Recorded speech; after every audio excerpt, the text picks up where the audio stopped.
Y'all, it's Terry from Sisterhood of the Traveling Brush. I'm going to show you a little bit about distressing using my random orbital sander. I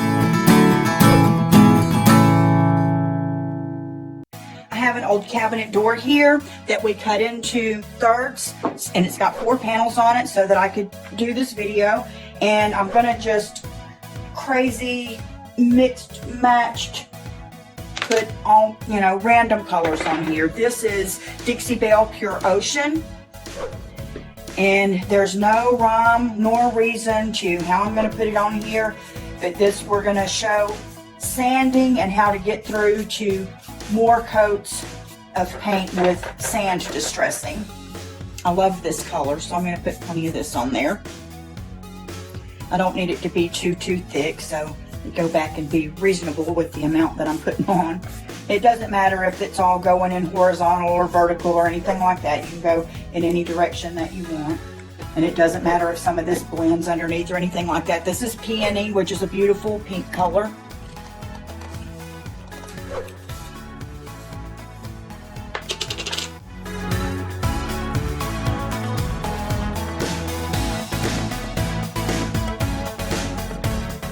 Just pure randomness of getting the colors on here, because these are the ones that are going to show through a little bit when we start our sanding.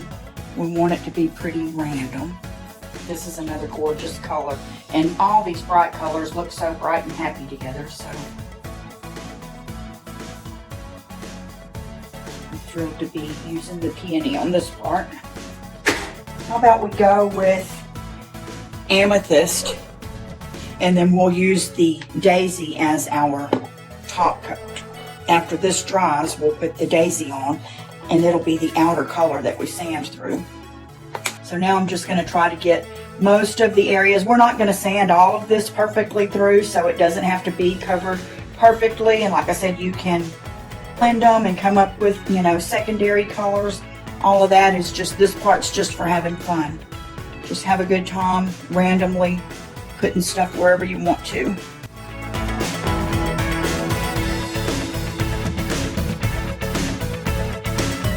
Looks a little silly right now, but I promise that I think it's going to look good later. On all the projects I've used this method on before, they've turned out really good. So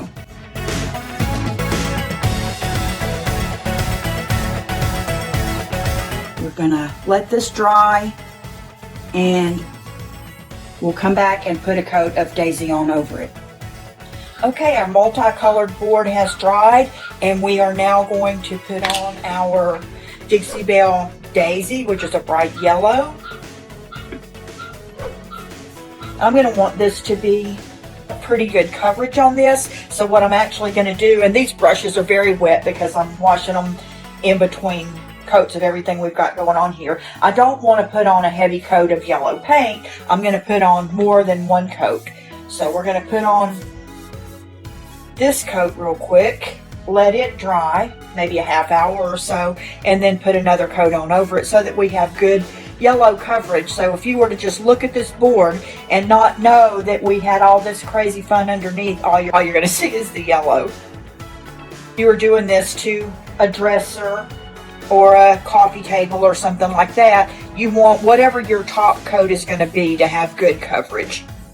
You could have put more than one coat of everything underneath. We could have started right back over with more amethyst and pure ocean and peony and all that, and had them either overlap the color that they, the placement of where they were to begin with, or mixed placement, so that as we sand, and the deeper we sand, more color would be picked up. But we're just going to go with one coat. I mean, this is just a sample board.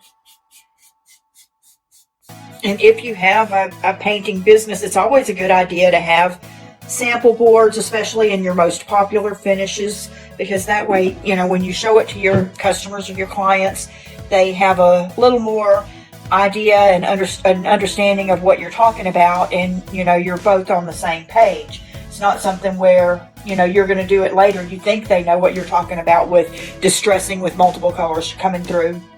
And if they're not in this industry, may be visualizing totally something else and be disappointed. So when you can show them a sample board, you can either even have a paper on back of it, flip it over and let them sign off on it that they approve of it, then you know that they're going to be happy, and happy customers, what we're looking for in the long run.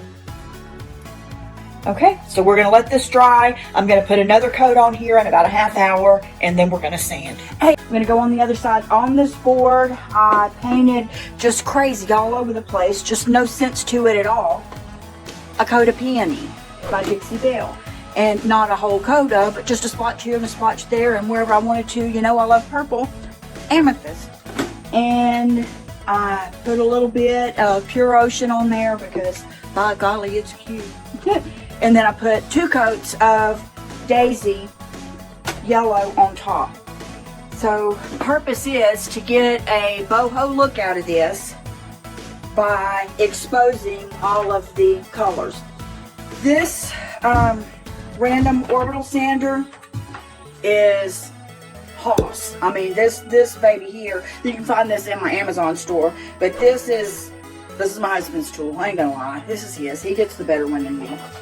And my square sander is plenty good enough, and you can get this on my Amazon store too, way cheaper, something like under 50 bucks versus, 200 bucks. Then I have just a piece of sandpaper. But this one kind of goes back and forth with the sanding motion, and these are used pads I have on here, but I didn't want to go get new ones. I would probably use, and so just use whichever one that you have. I would probably use maybe a 120 grit. The smaller the number, the more grittier it is. I mean, we're not wanting to buff it or anything, so we're not wanting to put a whole lot of pressure on there. The lower your grit, like a 60 grit or an 80 grit, I probably wouldn't even try to do this with because it would just rip the paint up. But if I had to, then I would very, very lightly put it on there. I think a 120 is perfect because you can allow the weight of the tool to handle what's going on. Man, I wish I would have tried this. Put something in there. I'm not wanting all this dust to go in there on top of my tools. How about that? That'll help a little.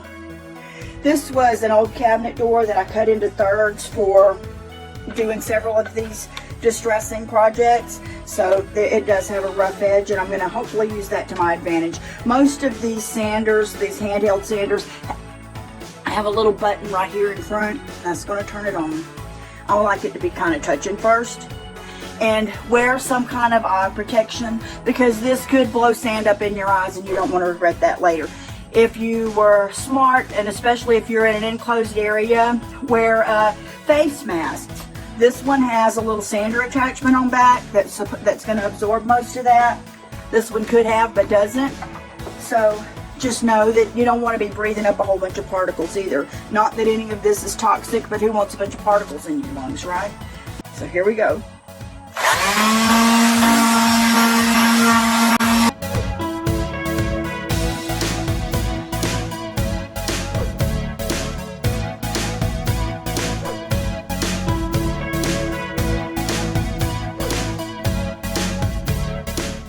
Okay, so while I am getting a distressed look here,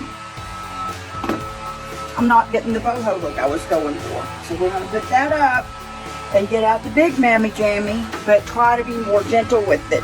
That one was lighter, so I was having to push harder. This one is stronger, so it's going to take a lighter hand by me.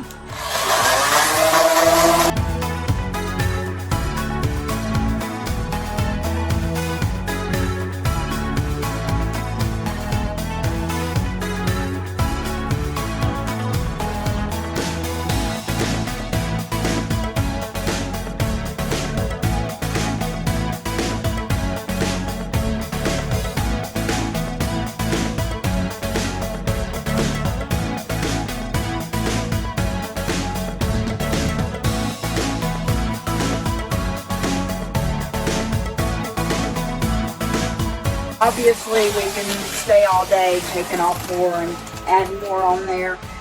And I apparently wanted too much for the peony to show through because everywhere where it was at, I went too deep.